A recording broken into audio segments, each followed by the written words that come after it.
Hey, how's it going, everybody? Couldn't hear me at all. Let me just double check, make sure this audio is fine. We're not lagging. Let's see here.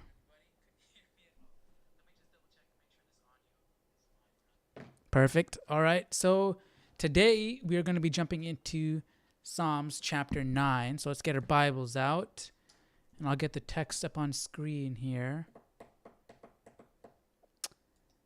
There we go. All right. So yesterday we started off Psalms, and David, looks like David is not the only author of these Psalms. I didn't know that. I thought David was the sole author of Psalms, but it turns out that these different Psalms is a compilation of different Psalms that were written by multiple people. David being the most prominent one, but not the only one. He probably wrote most of them, but and so far the ones that we've read, most of them have been David. But it's cool because we see that the instrumentation is being directed, meaning like we know the type of instrument used for a certain psalm. I couldn't find how we know, like where it's notated, where it's documented. Because at the beginning of my Bible, it said something about it says these superscriptions are probably not part of the Psalms when they were originally composed, but were added by editors to aid in the interpretation of the poem. So where did the editors get? Like it says here, to the chief musician, to the tune of Death of the Son, a Psalm of David. Like who told? So now we know these are the lyrics, Psalm 9. These are the lyrics. And it's to the tune of Death of the Son. And some of them say, use a flute, use a stringed instrument with, 8 strings or different things, like a harp with 8 strings. So that's cool. But I want to know, how do we know that? Where did that information come from? But anyways, let's jump into Psalms chapter 9. Well, see, look, they're not even chapters, right? It's a 9th Psalms in the book of Psalms. Psalm 9. To the chief musician. Okay, now it's good. To the tune of Death of the Son, a Psalm of David. I will praise you, O Lord, with my whole heart. I will tell of all your marvelous works. I will be glad and rejoice in you. I will sing praise to your name, O Most High. When my enemies turn back, they shall fall and perish at your presence. For you have maintained my right and my cause. You sat on the throne, judging in righteousness. You have rebuked the nations. You have destroyed the wicked. You have blotted out their name forever and ever. O enemy, destructions are finished forever. And you have destroyed cities. Even their memory has perished. This is really interesting, especially after Job. And this is a reoccurring theme that David is touching upon, where the wicked will be punished. They will get their due, right? And that was something that Job was battling with because he didn't understand. He was trying to understand what was going on, because he didn't do anything wrong, right? He was blameless according to God, yet he was suffering through all of this. So why were the wicked, walking around being fine, yet me, why am I being punished? So this would be interesting if Job was here to hear this. The Lord shall endure forever. He has prepared his throne for judgment. He shall judge the world in... Or it would also be interesting to have a conversation between Job and David and see how that would go. That would be cool. Righteousness. And he shall administer judgment for the peoples in uprightness. The Lord also will be a refuge for the oppressed, a refuge in times of trouble. And those who know your name will put their trust in you. For you, Lord, have not forsaken those who seek you. Sing praises to the Lord who dwells in Zion. Declare his deeds among the people. When he avenges blood, he remembers them. He does not forget the cry of the humble. Have mercy on me, O Lord. Consider my trouble from those who hate me. You who lift me up from the gates of death, that I may tell of all your praise in the gates of the daughter of Zion. I will rejoice in your salvation. The nations have sunk down in the pit which they made. In the net which they hid, their own foot is caught. The Lord is known by the judgment he executes. The wicked is snared in the work of his own hands. The wicked shall be turned into hell, and all the nations that forget God. For the needy shall not always be forgotten. The expectation of the poor shall not perish forever. Arise, O Lord, do not let man prevail. Let the nations be judged in your sight. Put them in fear, O Lord. So with this part here, it sort of addresses the question that Job had, right? For the needy shall not perish. For the needy shall not always be forgotten, right? Not always be forgotten. So that's sort of touching on the fact that they are sometimes forgotten, and that could be, we see poor people all the time. Why does that happen? So that's why it's saying, for the needy shall not always be forgotten. So even though that they're poor people, there are poor people around the world, that will be addressed, right? The expectation of the poor shall not perish forever. What is the expectation of the poor? To ask God for help and be delivered from their situation. So that expectation shall not perish forever. So their expectation of being delivered from their state of being will not perish forever, right? So that means they're not always going to be in that state. God will help them out.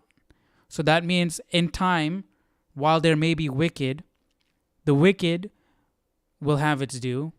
The wicked will fall and get punished, but those who are in need will come out of that situation, and be delivered. That the nations may know themselves to be but men.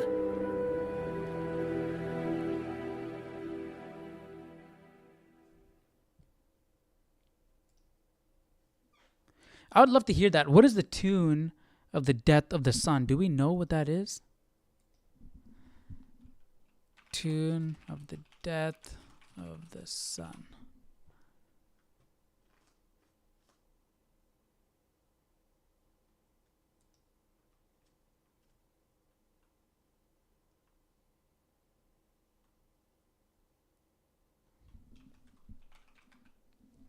With a title like Death of the Sun, the tune hardly seems to match the triumphant theme of these verses, right?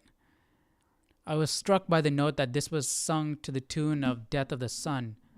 David assumed that the reader would know that tune. What in the world? Come on, camera. Oh, we gotta go to the backup camera, guys. Give me 1 second.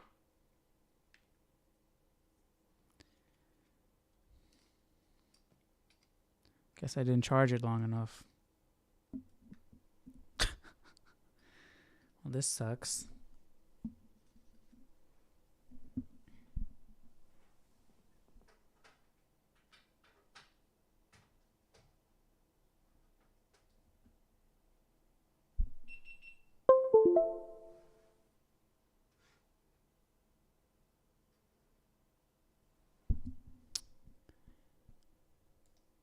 You can see me? All right. So let's see if we can narrow. Okay. How do I?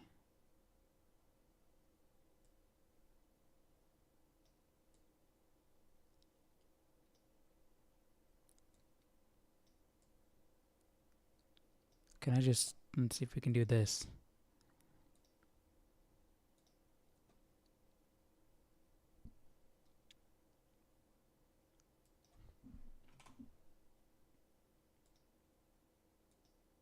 Did that do anything? Nope. Give me 1 second. Sorry, guys.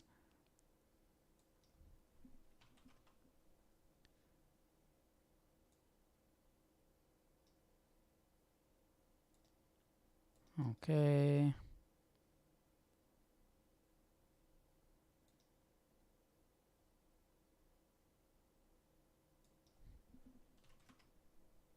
Whoa, that's not doing much at all. Okay, let's try this.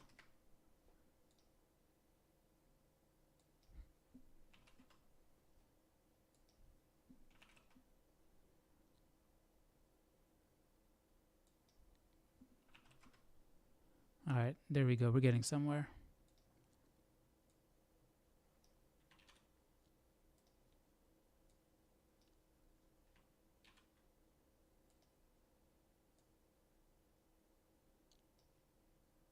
Okay. I'm going to have to cut all this out. All right, perfect. Okay. That's good enough, I think. All right, so let's continue on from here. So David assumed that the reader would know that tune, the death of the son. While the tune has been lost, dang it, we can assume that it was a Morse melody. After all, even if you didn't know the tune of the songs titled Happy Birthday to You and Twinkle Twinkle Little Star, you would assume those melodies would be cheerful. Yeah. That sucks. We don't have the actual tunes today. Psalm 10. Why do you stand afar off, O Lord? Why do you hide in times of trouble? The wicked in his pride persecutes the poor. Let them be caught in the plots which they have devised. For the wicked boasts of his heart's desire. He blesses the greedy and renounces the Lord. The wicked in his proud countenance does not seek God. God is in none of his thoughts. His ways are always prospering. Your judgments are far above, out of his sight. As for all his enemies, he sneers at them. He has said in his heart, I shall not be moved. I shall never be in adversity. His mouth is full of cursing and deceit and oppression. Under his tongue is trouble and iniquity. He sits in the lurking places of the villages. In the secret places he murders the innocent. His eyes are secretly fixed on the helpless. He lies in wait secretly as a lion in his den. He lies in wait to catch the poor. He catches the poor when he draws him into his net. So he crouches. He lies low, that the helpless may fall by his strength. He has said in his heart, God has forgotten. He hides his face. He will never see. Arise, O Lord. O God, lift up your hand. Do not forget the humble. Why do the wicked renounce God? He has said in his heart, you will not require an account. But you have seen, for you observe trouble and grief to repay it by your hand. The helpless commits himself to you. You are the helper of the fatherless. Break the arm of the wicked and the evil man. Seek out his wickedness until you find none. The Lord is king forever and ever. The nations have perished out of his land. Lord, you have heard the desire of the humble. You will prepare their heart. You will cause your ear to hear, to do justice to the fatherless and the oppressed, that the man of earth may oppress no more.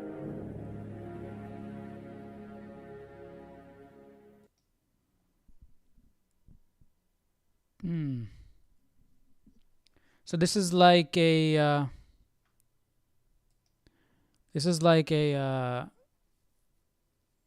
just reaffirming that God is going to triumph over evil and save the faithful.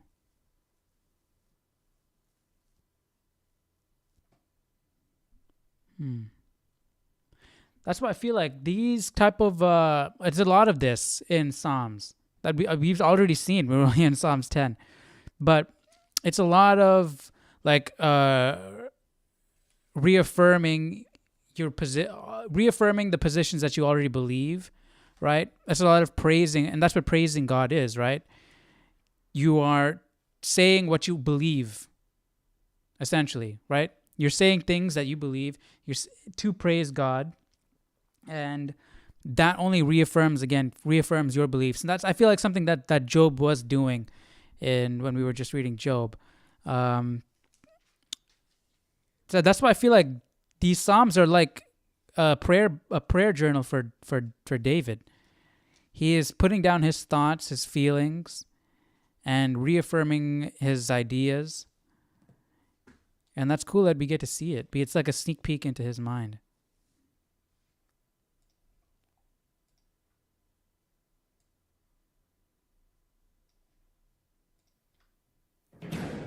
Psalm 11, to the chief musician, a psalm of David.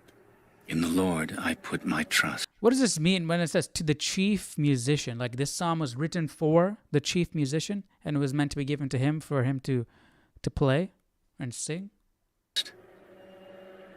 How can you say to my soul, flee as a bird to your mountain? For look, the wicked bend their bow. They make ready their arrow on the string, that they may shoot secretly at the upright in heart. If the foundations are destroyed, what can the righteous do? The Lord is in his holy temple. The Lord's throne is in heaven. His eyes behold. His eyelids test the sons of men. The Lord tests the righteous, but the wicked and the one who loves violence his soul hates. Upon the wicked he will rain coals. Fire and brimstone and a burning wind shall be the portion of their cup. For the Lord is righteous. He loves righteousness. His countenance beholds the upright. I feel like this is the first time we're getting a direct reference to the fire and brimstone of hell. Like, that is the wicked's,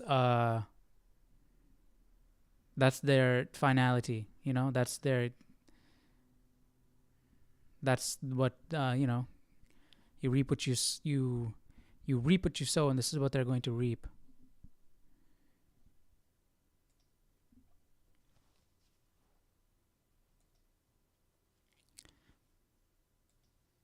But I feel like that's the first reference to anything that specific, like we see in Revelation and stuff. So I wonder if David is just using fire and brimstone because fire and brimstone is destruction and the wicked will be destroyed, or God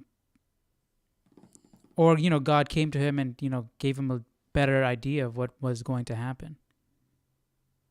Let's see what my Bible's got to say. Actually, let's go back. What verse was that? 6.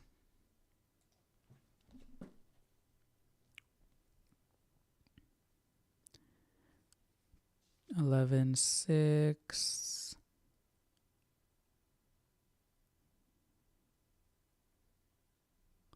Okay, rain coals, the source for fire and brimstone. Judgment is the story of God's judgment on Sodom and the other cities near the Dead Sea. Okay, so David could be looking at that. Like, see, this is what God has done to the wicked in the past. Upon the wicked he will rain coals, fire and brimstone, and a burning wind, just like he did in Sodom. That could be. I didn't think about that.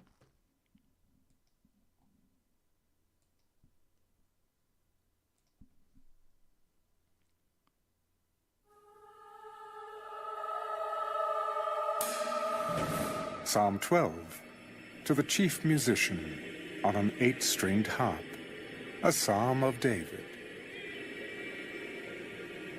Help, Lord, for the godly man ceases, for the faithful disappear from among the sons of men. They speak idly, everyone with his neighbor. With flattering lips and a double heart they speak. May the Lord cut off all flattering lips, and the tongue that speaks proud things, who have said, with our tongue we will prevail. Our lips are our own. Who is Lord over us? For the oppression of the poor, for the sighing of the needy, now I will arise, says the Lord. I will set him in the safety for which he yearns. The words of the Lord are pure words, like silver tried in a furnace of earth, purified 7 times. You shall keep them, O Lord. You shall preserve them from this generation forever. The wicked prowl on every side, when vileness is exalted among the sons of men. This is really important, right? The words of the Lord are pure. God's constancy, right? That's something that people have trouble with, right? Because they look at the God of the Old Testament and then the God of the New Testament and see, whoa, what is the difference between? Why is there such a big difference between the Old Testament and the New Testament? God in the Old and the New Testament. That means God isn't constant, right? We talk about God being the rock; He's unchanging. So why is there such a big difference in the Old and the New? I don't think there's a big difference, right? Everybody talks about God in the Old Testament being ruthless, a ruthless killer, but as we've been reading the Old Testament, we've been seeing that He is constantly forgiving over and over and over and over again. He's being hurt so much, and He still goes out of His way to help, right? Look at Judges, and look at Kings. First and Second Kings, like he has warned and told people, giving people second chances, third, fourth, fifth, sixth, over and over and over again. You know, like when the children of Israel wanted a king, He was like, you know what? I don't think this is a good idea. You shouldn't have a king, because if you do have a king, you know, he's going to take your women, he's going to take your men to work for him, and all this stuff, and it's just not going to be good. You know, I see you want the king because, you know, you see everybody around you, all the different neighboring lands have kings, but trust me, you know, you're not going to want a king. And they were like, no, we want a king. This is what we really, really want. And they kept pestering, bugging for a king. So God was like, fine, I'll give you a king, but I'm going to pick him for you.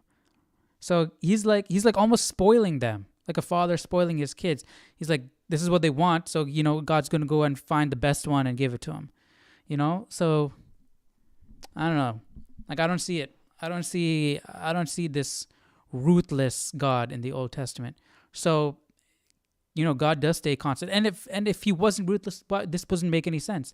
The words of the Lord are pure words.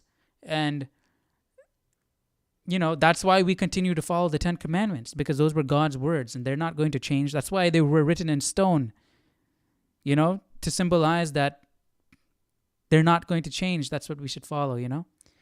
So,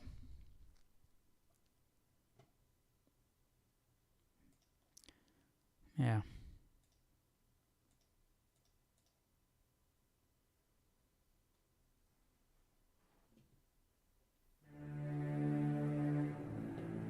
Psalm 13, to the chief musician, a psalm of David. How long, O Lord, will you forget me forever? How long will you hide your face from me? How long shall I take counsel in my soul?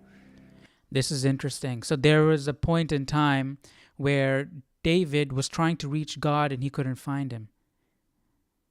This is cool. This is like, this is like a diary, like David's diary. Or is this just a song that he's writing about, you know, positions, you know, people would be in? Is this about himself, or, you know, is this just in general? Like, he knows that people are out there searching for God, and this is a song for them to hear. And, you know, I don't know. Soul, having sorrow I mean, in it probably had to come from a place of inspiration, right? He had to be inspired by something. Maybe seen somebody in this position, or he himself was in this position. I take counsel in my soul, having sorrow in my heart daily. How long will my enemy be exalted over me? Consider and hear me, O Lord, my God. Enlighten my eyes, lest I sleep the sleep of death. Lest my enemies say, I have prevailed against him. Lest those who trouble me rejoice when I am moved. But I have trusted in your mercy. My heart shall rejoice in your salvation. I will sing to the Lord because he has dealt bountifully with me. Well, I mean, this probably is David, right? Because God did dealt bountifully with him, right? He gave God gave him a really good hand. You know, he's from a shepherd boy to the king of Israel. And his enemies, right? David had a lot of enemies. So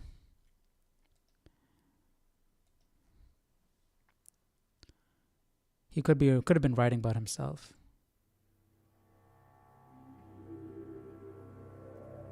Psalm 14.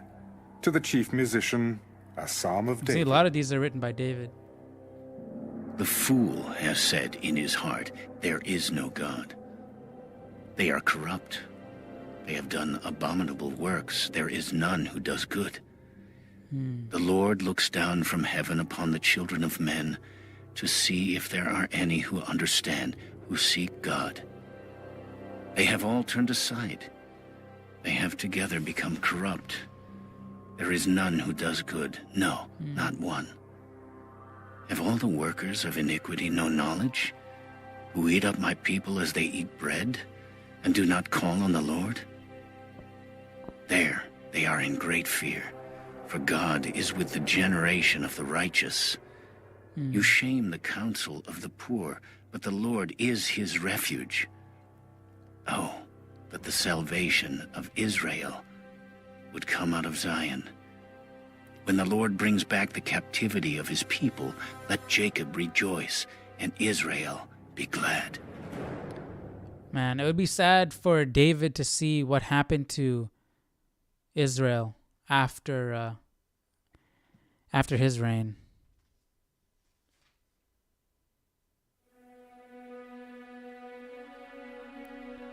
Psalm 15. A psalm of David. Lord, Okay, so this isn't for the chief musician. This is just a psalm that David wrote. He didn't give it to the chief musician. Again, I want to know, how do we know? Where did these superscripts come from? who may abide in your tabernacle? Who may dwell in your holy hill? He who walks uprightly and works righteousness and speaks the truth in his heart.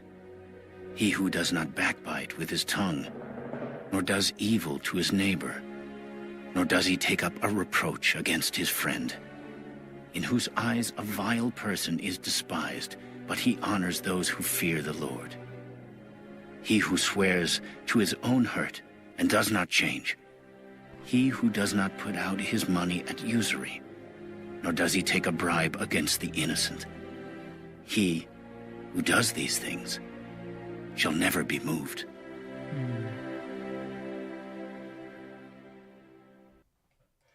Oh.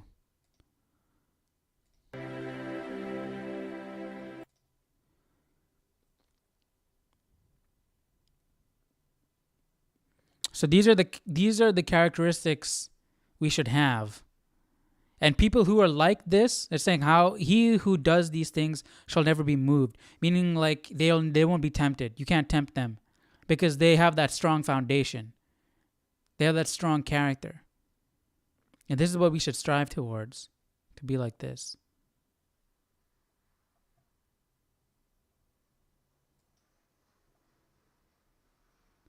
This is a nice checklist. The character of those who may dwell with the Lord.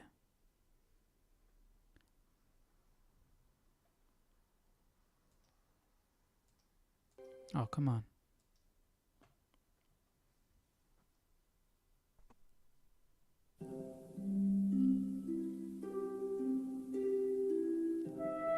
Psalm 16, a miktam of David. A Preserve me. miktam. What's a miktam? Miktam. A poem or a song. A poem or a song found in the titles of Psalm 16. Some translate the word golden or precious.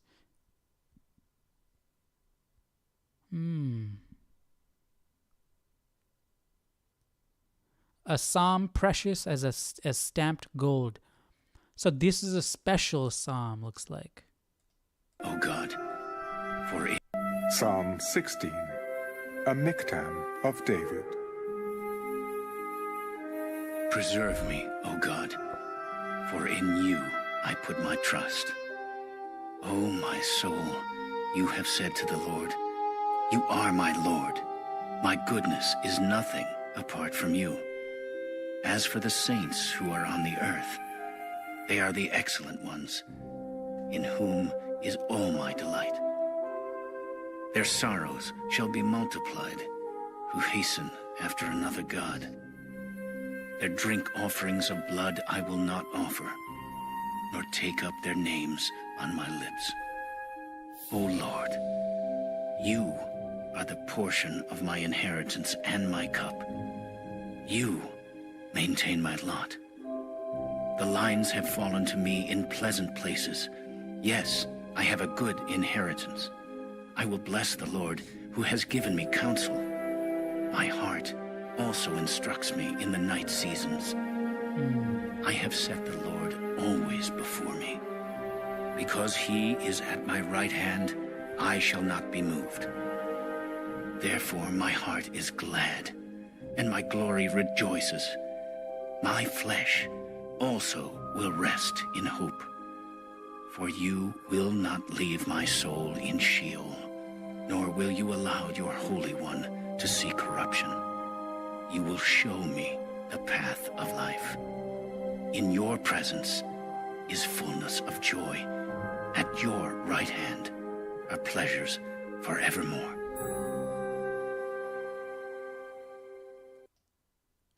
It says, for you will not leave my soul in Sheol, nor will you allow your Holy One to see corruption. What does that mean? Let's see what my Bible's got to say.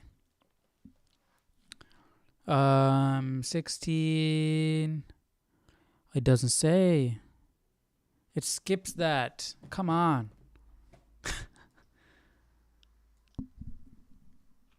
Psalm 16:10 commentary.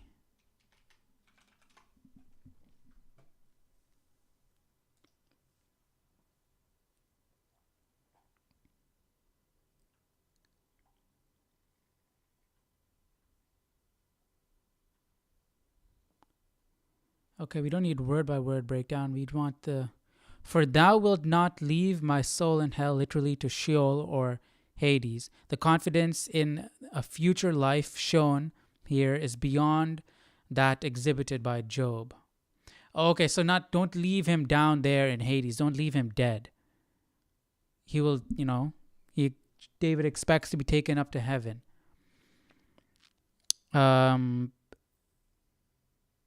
The confidence in a future life shown here is beyond that exhibited by Job. Job hopes that he may not always remain in Hades, but may one day experience a change, a renewal. David is certain that his soul will not be left in hell. Hell, Sheol, is to him an intermediate state through which a man passes between his life in this world and his final condition in some blessed abode. Neither wilt thou suffer thine Holy One to see corruption. The present Hebrew text has thy holy ones, not thy Holy One, and it's capitalized. Thy saints generally, but the majority of the manuscripts, all the ancient versions, and even the Hebrew revised text, the Keri, have the word in the singular number, thus agreeing with Acts 2:27-31, Acts 13:35, which gives us the translation, I don't even know. and declare the psalmist to have spoken determinedly of Christ.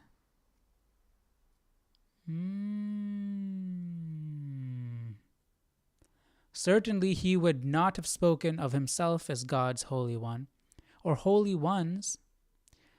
The translation shakat by corruption has been questioned, and it has been rendered the pit or the grave, but quite gratuitously. The LXX, what is L? I forgot L. This is 20. What is L? I forgot. Have this, I don't know what that is, as the equivalent. And the rabbinical commentators giving it the same meaning, but expounding it of David, invented the myth that David's body was miraculously preserved from corruption. Let's go back to the text. For you will not leave my soul in Sheol. That's pretty easy to understand. Now will you allow your Holy One to see corruption? If this is talking about Jesus, why would nor will you allow your Holy One to see corruption? Why would that even be a question? If it's saying holy ones, meaning saints, that means I feel like that makes more sense in the sense that there's a comma here, right? For you will not leave my soul in Sheol, and you will not allow it to see corruption. Right? Be corrupted in Sheol. You will show me the path of life. See, why would it talk about himself, skip to Jesus, then go back to himself? I'm thinking that the original translation that we saw, right? The present Hebrew text, the holy ones, thy saints generally, but the present Hebrew text has the holy ones. But the majority of the manuscripts, all the ancient versions, and even the Hebrew revised text, the Keri, have the word in singular number. But what about the Hebrew revised text? What is the original Hebrew text?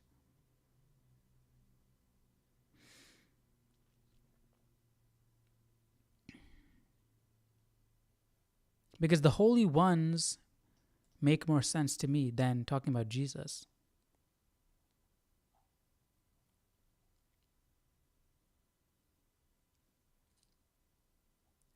What do you think? Do you think it's talking about the holy ones, the saints, or is it talking about the Messiah, the coming Messiah, Christ? What do you guys think? For you will not leave my soul in Sheol, nor will you allow your Holy One to see corruption. You will show me the path of life. In your presence is fullness of joy. At your right hand are pleasures forevermore. Let me know what you think.